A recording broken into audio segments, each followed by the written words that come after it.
Professor प्रवेश चौधरी, अर्जुन सिंह हमारे साथ थे। मैं उनसे सवाल पूछता तो उसको और इलेबोरेट करते या फिर कहते कि मेरे बयान को तोड़ मरोड़ कर पेश किया गया।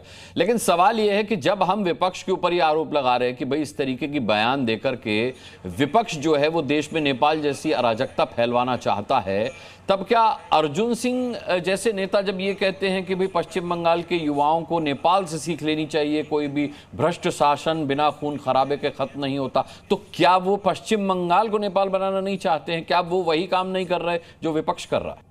अनुराग, बहुत सही सवाल है। मुद्दा यह है कि सब राजनीतिक दल अपने अपने हिसाब से करते हैं, लेकिन हिंदुस्तान को समझिए, हिंदुस्तान न नेपाल है, न बांग्लादेश है, न श्रीलंका है। हिंदुस्तान का तो आजाद हिंदुस्तान में जो सबसे बड़ा आंदोलन हुआ सरकार के खिलाफ, वो हुआ 73 से 75 तक, इमरजेंसी से पहले, जो जेपी के नेतृत्व में किया गया। क्या उस आंदोलन में हिंसा हुई? दूसरा जो बड़ा आंदोलन रहा अभी 2013-14 में, 12 में, अन्ना आंदोलन, वो भी बड़ा आंदोलन था, भ्रष्टाचार के खिलाफ आंदोलन था। क्या उसमें हिंसा हुई? तो हिंदुस्तान में आंदोलन होते हैं, लेकिन वो मोटे तौर पर अराजक नहीं होते, शांति के साथ होते हैं। और सत्ता परिवर्तन करना है तो उसका रास्ता हिंदुस्तान समझता है कि चुनाव। एक घटना का और जिक्र करता हूं कि अभी 9 अगस्त की बात का 9 सितंबर की बात हो रही है। 9 सितंबर को वहां पर नेपाल में इस्तीफा दिया। उस दिन हमारे यहाँ उपराष्ट्रपति का चुनाव हो रहा था। ठीक है, तमाम विरोधी दल जो भी बातें हो रही थी उसके बाद भी। एक घटना और बताता हूं, 13 अक्टूबर 1999, कारगिल के बाद, जिस दिन 13 अक्टूबर 1999 को अटल बिहारी वाजपेयी राष्ट्रपति भवन में शपथ ले रहे थे, उस दिन पाकिस्तान में जो तख्ता पलट की खबर आई थी परवेज मुशर्रफ की, उन्होंने नवाज शरीफ का तख्ता पलट कर दिया था। तो हिंदुस्तान में तख्ता पलट का रास्ता केवल चुनाव है, व्यवस्था है, शांति व्यवस्था है, और उसके साथ होना चाहिए।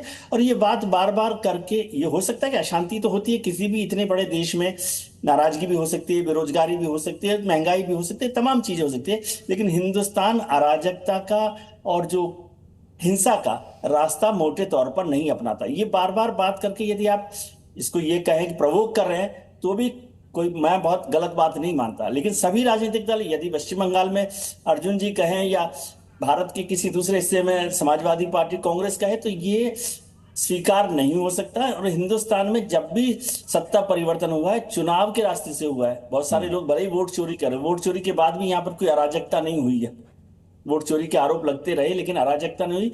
और 3-3 राज्य सरकारें तो अभी चुनाव के बाद बदली हैं, हरियाणा में, महाराष्ट्र में, दिल्ली में, ठीक है, तेलंगाना में भी बदली है सरकार। तो यहाँ पर व्यवस्था शांति से होती है, चुनाव होता है। राजनीतिक दलों को मैं थोड़ा सा आग्रह करना चाहता हूँ, सलाह सुझाव नहीं देना चाहता कि ये अराजकता की तरफ मत बढ़ाएं देश को।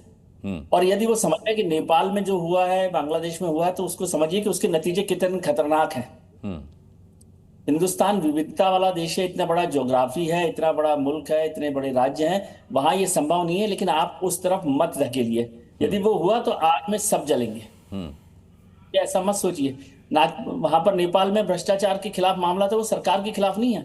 वहां जितने लोग भ्रष्टाचार में राजनेता रहे हैं, उन सबके खिलाफ वो लड़ाई लड़ी जा रही है। भ्रष्टाचार, नेपोटिज्म यहाँ पर भी बड़ा मुद्दा है, लेकिन उसकी लड़ाई हिंदुस्तान अलग तरीके से लड़ रहा है। बस आप मेहरबानी करके उसमें घी मत डालिए, घी मत डालिए। ठीक है, प्रोफेसर प्रवेश चौधरी, आपको मेरी आवाज मिल रही है? हाँ जी, आ रही है जी।